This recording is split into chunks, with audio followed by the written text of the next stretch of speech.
राज्यसभा के सांसद अनिल यादव जी, हमारे साथी फहीम कुरैशी साहब, फेरोज भाई, उस्मान अल हाजरी साहब, अजमत हुसैनी साहब, उबैदुल्ला कोतवाल साहब, खुसरो बियाबानी साहब, आमिर अली साहब, आपके एमएलसी दीपक जॉन जी, उस्मा शाकिर जी, जफर जावेद साहब, शेख अकबर जी, खालिद सैफुल्ला, अहमद खान जी, जीनल गाला जी, सैयद अर्जुमन साहब, और इस पूरे कार्यक्रम में देवन से पूरी शिद्दत से लगे हुए जो ख्वाजा बिलाल साहब। हम करें बात दलीलों से तो रद्द होती है, हम करें बात दलीलों से तो रद्द होती है, उनके होठों की खामोशी भी सनद होती है, कुछ न कहने से भी छिन जाता है एजाज़े सुखन, जुल्म सहने से भी जालिम की मदद होती है। हैदराबाद वालों, ये जो प्रोग्राम है संविधान जिंदाबाद, कांग्रेस पार्टी ने पार्लियामेंट के अंदर देश के होम मिनिस्टर साहब अमित शाह साहब ने जो डॉक्टर बाबा साहब अंबेडकर जी का अपमान किया, उसके खिलाफ पूरे देश में प्रोटेस्ट के तौर पर, एहतजाज के तौर पर एक प्रोग्राम प्लान किया जिसका नाम रखा जय बापू, जय भीम, जय संविधान। हमारे माइनॉरिटी डिपार्टमेंट ने यह अहद किया कि हम देश में 25 बड़ी संविधान जिंदाबाद की सभाएं करेंगे। तो उसके लिए मुझे लगा कि वो सरजमीन जहां से उठी हुई आवाज पूरे हिंदुस्तान में एक असर रखती है, पूरे हिंदुस्तान का सियासी मसला जो है वो हैदराबाद की तरफ देखता है, और जहां हमारी एक शानदार गवर्नमेंट चल रही है रेवंत रेड्डी साहब की कयादत में, एक शानदार चीफ मिनिस्टर जिसने पूरे देश को यह बताया है कि किस तरह से स्टेट को संविधान से चलाया जाना चाहिए, चाहे कोई सुपरस्टार हो या कोई आम आदमी हो, सबकी अहमियत बराबर है। ऐसे चीफ मिनिस्टर के स्टेट से हमने इस प्रोग्राम की शुरुआत करने का प्लान किया, और उसके लिए मैं मुबारकबाद दूंगा सैयद अर्जुमन साहब को और ख्वाजा बिलाल को कि जिन्होंने पूरी कोशिशों के साथ आज की ये शाम जुटाई और आप सारे लोगों को इकट्ठा किया। यहाँ अल्पसंख्यक विभाग के तमाम हमारे डिस्ट्रिक्ट चेयरमैन और तमाम पदाधिकारी बैठे हैं। स्टेज पर इतने लोग हैं कि सबका नाम लूंगा तो जो 12-13 मिनट बाकी थे वो भी खत्म हो जाएंगे। इसलिए मैं सीधे सीधे आपसे मुखातिब हूं और आपसे ये कहना चाहता हूं कि हैदराबाद वालों, लड़ाई बहुत बड़ी है। ये जो हमारे हाथ में किताब है जिसे कॉन्स्टिट्यूशन ऑफ इंडिया कहा जाता है, पूरी भाजपा इस किताब को देख करके बिलबिला उठती है। मुझसे एक दिन मीडिया के साथी ने कहा कि पार्लियामेंट में पूरी भाजपा कहती है राहुल गांधी लाल किताब लेके घूमते हैं। मैंने कहा इतना लाल रंग देकर के सांड भी नहीं भड़कता है जितना लाल किताब देख करके आजकल भाजपा वाले भड़कते हैं। यह किताब महज एक किताब नहीं है। अगर आपको लगता है कि यह किताब सिर्फ एक कागज की किताब है तो आप गलतफहमी के शिकार हैं। यह किताब दरअसल हिंदुस्तान का आईन है, वो आईन जो ये बताता है कि इस देश में दूर दराज गांव में, पहाड़ियों में वो जो भोले भाले लोग रहते हैं जिन्हें अब भी इस किताब पर यकीन है, इस संविधान पर यकीन है। यह संविधान जो ताकत देता है कि इस देश में जितना अंबानी के वोट की अहमियत है उतना ही एक रिक्शा चलाने वाले मजदूर के भी वोट की अहमियत है। यह किताब जो ये ताकत देती है कि इस देश के संसाधनों पर जितना हक अडानी का है उतना ही फावड़ा लेकर के मजदूरी करने वाले एक किसान का भी है। यह किताब जो ताकत देती है कि कोई किसी भी विचारधारा का हो, लेकिन अगर वो देश के इक्तदार पर बैठेगा तो उसे इस किताब के हिसाब से चलना पड़ेगा, तानाशाही से नहीं चल सकता है। ये किताब बहुत जरूरी और बहुत अहम किताब है। अनिल यहाँ बैठे हुए हैं। उस दिन पार्लियामेंट में जब अमित शाह साहब बोल रहे थे तो जब वो बोलते बोलते अपने पूरे अहम में आए, गुरूर में आए, तो उन्होंने बोलते बोलते कहा कि आजकल एक फैशन हो गया है अंबेडकर अंबेडकर अंबेडकर अंबेडकर। अरे इतनी बार भगवान का नाम लेते तो 7 जन्मों के लिए स्वर्ग मिल जाता। मैं और अनिल पीछे बैठे थे। मैंने अनिल से कहा कि अनिल ये 15 सेकंड होम मिनिस्टर साहब की जिंदगी पर बहुत भारी पड़ेंगे, देख लीजिएगा। आज इन्होंने डॉक्टर बाबा साहब अंबेडकर का अपमान किया है। और जब हम बाहर निकले तो मीडिया के साथ ही खड़े थे, उन्होंने पूछा कि होम मिनिस्टर की स्पीच कैसे लगी, उनका रिप्लाई कैसे लगा। तो मैंने कहा उन्होंने मुसलसल तकरीबन 90 मिनट झूठ का पिटारा खोल के रख दिया, लेकिन जो उन्होंने डॉक्टर बाबा साहब अंबेडकर के बारे में कहा है उस पर चुप नहीं रहा जाएगा। उस पर कांग्रेस पार्टी बोलेगी, उस पर हम सारे लोग बोलेंगे। जब अहले खिरत की बातों पर कुछ जाहिल शोर मचाते हो, जब बुलबुल हो तस्वीरें चमन और कौवे गीत सुनाते हो, जब चिड़ियों के इन घोंसलों में कुछ सांप उतारे जाते हो, जब माली अपने गुलशन से खुद हाथ से आग लगाते हो, उस हाल में हम दीवानों से तुम कहते हो खामोश रहो। हम लोग बोलेंगे, हमें बोलना पड़ेगा। हम इसलिए जिंदा हैं कि हम बोल रहे हैं। दुनिया किसी गूंगे की कहानी नहीं लिखती।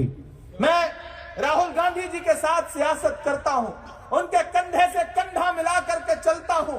हमारे नेता ने यह सिखाया है कि मुल्क में नफरतों की आवाजें कितनी भी बुलंद हो, लेकिन जब देश को आपकी जरूरत हो तो अलल ऐलान ये नारा लगा करके खड़े हो जाओ कि नफरत छोड़ो, भारत जोड़ो। मैं चला हूं राहुल गांधी के साथ। मैंने देखे हैं राहुल गांधी के पांव के छाले।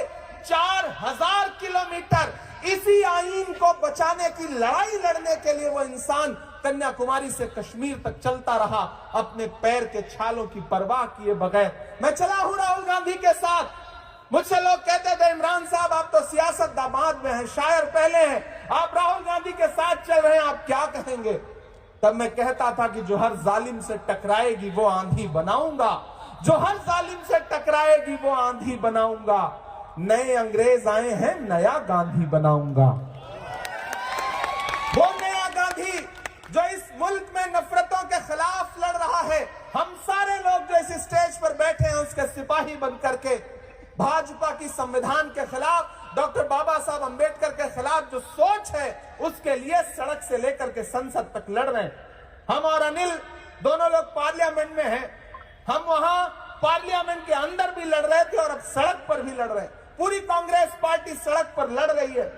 हैदराबाद वालों, इस लड़ाई में मैं आपको शामिल करता हूं। आज बहुत ज्यादा तकरीर का वक्त नहीं है, लेकिन आपसे बस ये कहने आया हूं कि इस दौर में खामोश रहने से काम नहीं चलेगा। हैदराबाद वो सरजमीन है जिसने हमेशा मुल्क को सही डायरेक्शन दिया है। हैदराबाद से उठी हुई आवाजें पूरे देश में एक असर रखती हैं। यहां चलने वाली हुकूमत एक इंसाफ पसंद हुकूमत है, और मैं तो रेवंत रेड्डी साहब को इस बात के लिए भी मुबारकबाद दूंगा कि उन्होंने ड्रग्स के खिलाफ जो कैंपेन चला रखी है वो मुबारकबाद की मुस्तहक है, और उसके लिए पूरे मुल्क में लोगों को खड़ा होना चाहिए। मैं अभी पिछले दिनों एक मिनिस्ट्री की मीटिंग में था, स्टैंडिंग कमेटी की, मैंने वहां भी ये आवाज उठाई कि जिस तरह से तेलंगाना के चीफ मिनिस्टर ड्रग्स के खिलाफ कैंपेन चला रहे हैं उससे पूरे मुल्क को सीखने की जरूरत है। तो हैदराबाद वालों, मैं आपको पुकारने आया हूं, जो ये सोचते हैं कि संविधान का नुकसान कर लेंगे, आईन को पामाल कर लेंगे। आपको एक बात समझनी है, इस देश के दलित भाई, इस देश के पिछड़े, इस देश के आदिवासी, इस देश के अकलियतों के, चाहे वो मुसलमान हो, चाहे सिख हो, चाहे ईसाई हो, चाहे जैन हो, चाहे बौद्ध हो, चाहे पारसी हो, दरअसल ये लड़ाई बहुत बड़ी है। भाजपा चाहती है कि ये लड़ाई मजहबी लड़ाई बन जाए, धार्मिक एंगल घुस जाए, लेकिन जब जब भाजपा धर्म का नारा लगाए तब तब आप आईन पर अड़े रहना। सिर्फ मसले नहीं मजहबो दीन के, वो तो कातिल हैं भारत के आईन के।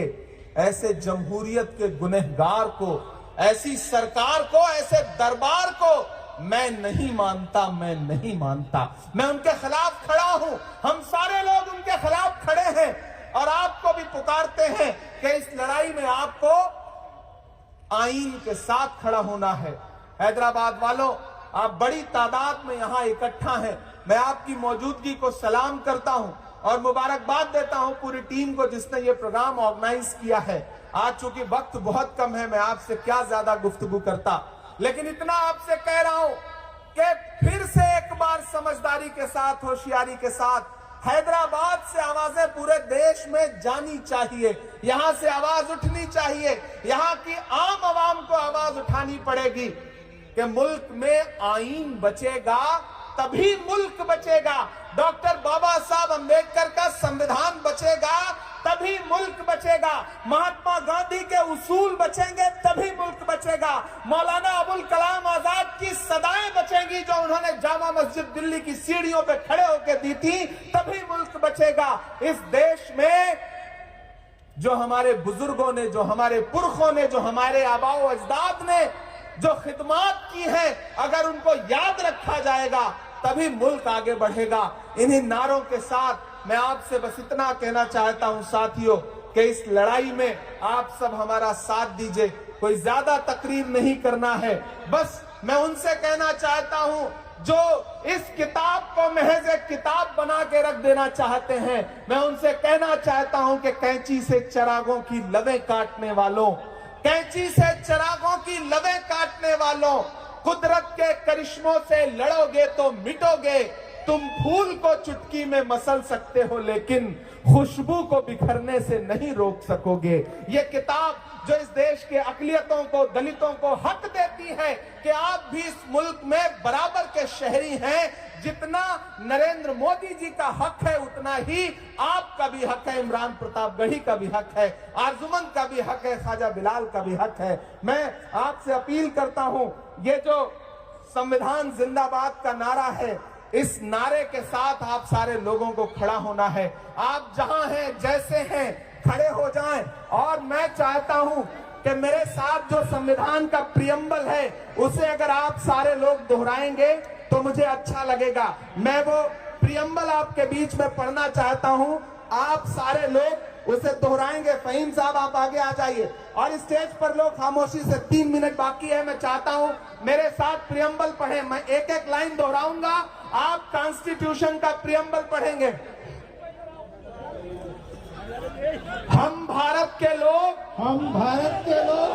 आवाज़ें बुलंद पढ़ना है, दिल्ली तक सदाएं जानी चाहिए। हम भारत के लोग, भारत को एक संपूर्ण प्रभुत्व संपन्न, समाजवादी, पंथ निरपेक्ष, लोकतंत्रात्मक गणराज्य बनाने के लिए तथा उसके समस्त नागरिकों को सामाजिक, आर्थिक और राजनैतिक न्याय विचार, अभिव्यक्ति, विश्वास, धर्म और उपासना की स्वतंत्रता, प्रतिष्ठा और अवसर की समता प्राप्त करवाने के लिए तथा उस सब में व्यक्ति की गरिमा और राष्ट्र की एकता और अखंडता सुनिश्चित करने वाली बंधुता बढ़ाने के लिए दृढ़ संकल्प होकर अपनी इस संविधान सभा में आज तारीख 26 नवंबर 1948 ईस्वी को एतद द्वारा इस संविधान को अंगीकृत, अधिनियमित और आत्मार्पित करते हैं। ये संविधान का प्रियम्बल है जो संविधान में लिखा है, जो हमें बराबरी का हक देता है। मेरे साथ नारा लगाइएगा, संविधान जिंदाबाद, संविधान जिंदाबाद, संविधान जिंदाबाद। बहुत शुक्रिया हैदराबाद, फिर आपसे मुलाकात होगी। इतनी बड़ी तादाद में आप सारे लोग इकट्ठा हुए, शुक्रिया, बहुत मोहब्बत। जय हिंद। इमरान भाई यही रुके।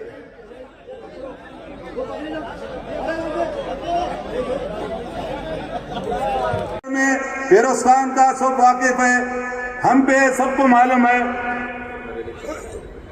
अब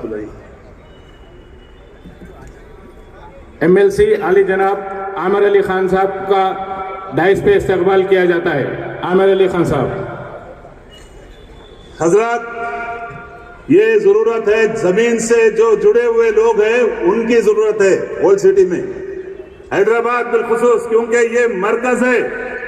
यहीं से जहर पूरे हिंदुस्तान में फैलाया जा रहा है। जो कॉन्स्टिट्यूशन के दुश्मनों का साथ दे रहे हैं, आपको उनके पास भी जाना है।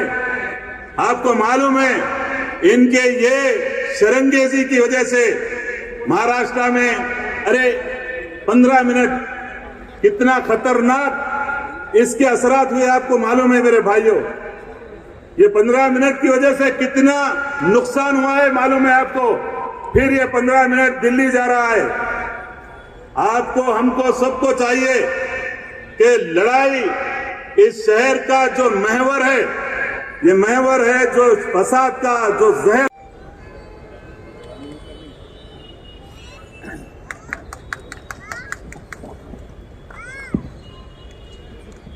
बिस्मिल्लाहिर्रहमानिर्रहीम। डाइस पे तशरीफ फरमा मौजूद हजरात, मेरे नौजवान साथियों, अस्सलाम वालेकुम। मजहब के नाम पर जुल्म सितम हम नहीं करते, वफा की आड़ में सियासत हम नहीं करते, जमीन के कोख में भी जाते हैं तो हुसूल करके वतन की मिट्टी को नापाक हम नहीं करते। मेरे नौजवान साथियों, तारीख गवाह है, जब भी इनकलाब नारे को बुलंद किया गया तो सबसे पहले मुसलमान लब्बैक कहकर आगे बढ़ा और उस हक की लड़ाई का एक हिस्सा बना। आज सारे हिंदुस्तान में हक और बातिल की लड़ाई है, सच्चाई और झूठ की लड़ाई है, अंधेरे और रोशनी की लड़ाई है। आपको पता है कि आज हिंदुस्तान खतरे में है, हमारा दस्तूर खतरे में है, सेक्युलरिज्म खतरे में है, इसे हमें बचाना चाहिए। माजी में आप देखे हैं कि एक गुंडा मेरे नजर में अमित शाह, जिसके ऊपर कत्ल का मुकदमा चला था, हथकड़ियों में उसे कड़ी पार किया गया था, वो शख्स हमारे बाबा भीमराव अंबेडकर की बेहरमती करता है और कहता है ऐवान पार्लियामेंट में कि फैशन हो गया अंबेडकर कहना, अंबेडकर कहना। तो मैं बीजेपी के लोग से कहना चाह रहा हूं कि आपका फैशन क्या है? इंतखाबात से पहले मजहब की बुनियाद पर वोट मांगना, जय श्री राम कहकर वोट की भीख मांगना, मजहब को लेकर हिंदू और मुसलमान के बीच में इंतशार पैदा करना, मसाजिदों में, दरगाहों में, मंदिरों को ढूंढना, सारे मुल्क में नफरत की आग फैलाना, यह है आपका फैशन। क्योंकि आप नाथूराम गॉडसे, दामोदर सावरकर के पैदावार है। आप कभी नहीं चाहते कि मुल्क में सलामती हो, क्योंकि वो दस्तूर बदलना चाह रहे हैं, तिरंगे को बदलना चाह रहे हैं, कौमी तराने को बदलना चाह रहे हैं। मगर जब तक हिंदुस्तानी एक वक्त पे सोच लिया कि हम इनको खदेड़ कर हिंदुस्तान से बाहर निकाल देंगे, तो हम इंशाल्लाह कामयाब होंगे। जिंदाबाद। इस प्रोग्राम की ऐसी सिचुएशन में बहुत ही जरूरत है। अगर आप देखेंगे, सेंटर में बैठी हुई हुकूमत किस तरह नफरत भरी सोच फैला रही है, किस तरह हिंदुस्तान को बांटने की सोच रखती है, हिंदू को मुसलमान से लड़ाने की सोच रखती है, और हिंदुस्तान के अन्य स्टेट्स में किस तरह नफरत भरी सोच उभर रही है, किस तरह फसादात उभर रहे हैं, किस तरह हम लोगों को हिजाब के नाम पे, लव जहाद के नाम पे, ट्रिपल तलाक के नाम पे मारा जा रहा है, गोश्त के नाम पे काटा जा रहा है। इसलिए अगर देखा जाए, हिंदुस्तान के हैं 4 सिपाही, हिंदू, मुस्लिम, सिख, ईसाई, इनके बगैर हिंदुस्तान कुछ भी नहीं है। और हम सब हिंदुस्तान का एक खूबसूरत गुलदस्ता है, जिसको हमारे लीडर राहुल गांधी जी ने अपनी यात्रा के द्वारा कन्याकुमारी से लेकर कश्मीर तक जोड़ने की कोशिश की, संविधान को बचाने की कोशिश की। और राहुल गांधी जी का मुद्दा हमेशा यही रहा है कि संविधान को कैसे बचाया जाए। लेकिन यही लोग जो हम सबको ये सोच, nothing was the empty India was there, wherein we filled up with all resources today, and we have been given all the rights properly, and everybody developed appropriately how much they can do. Past 70 years, how much the Congress can do, they have done. Today we have done everything. We are given the rights, we have given the facilities, we are given the everything. से मुनक़िद करते हुए मुसलमानों के अंदर एक शऊर बेदार कर। अस्सलामु अलैकुम रहमतुल्लाहि व बरकातुहू। आज का ये अजीमुश्शान दस्तूर हिंद के खिलाफ जो हिंदुस्तान में आज हमारे कॉन्स्टिट्यूशन को, दस्तूर को बदलने के लिए कोशिश की जा रही है, उस सिलसिले में आज ये जलसे आम मुनक़िद किया गया है। ये हिंदुस्तान के आईन दस्तूर को बचाने के लिए ये जलसा मुनक़िद किया गया है। आपकी और हम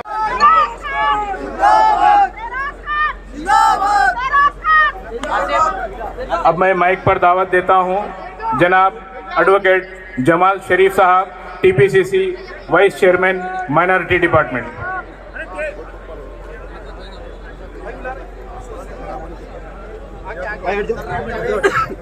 तो इंशाल्लाह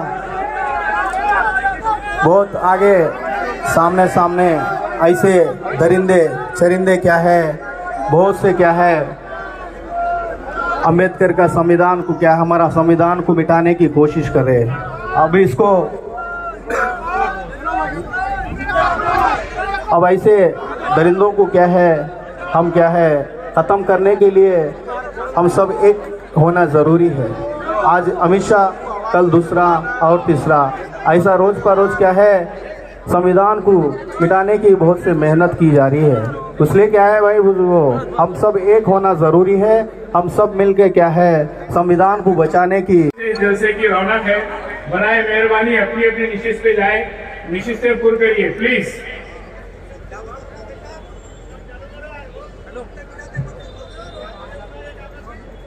रियासती general secretary, TPCC, minority, please पीछे अपनी अपनी निशिस्त पूरी करें। और बिलखुसूस हमारे रियासती youth Congress general secretary Ravi Kumar Yadav साहब से मैं अदब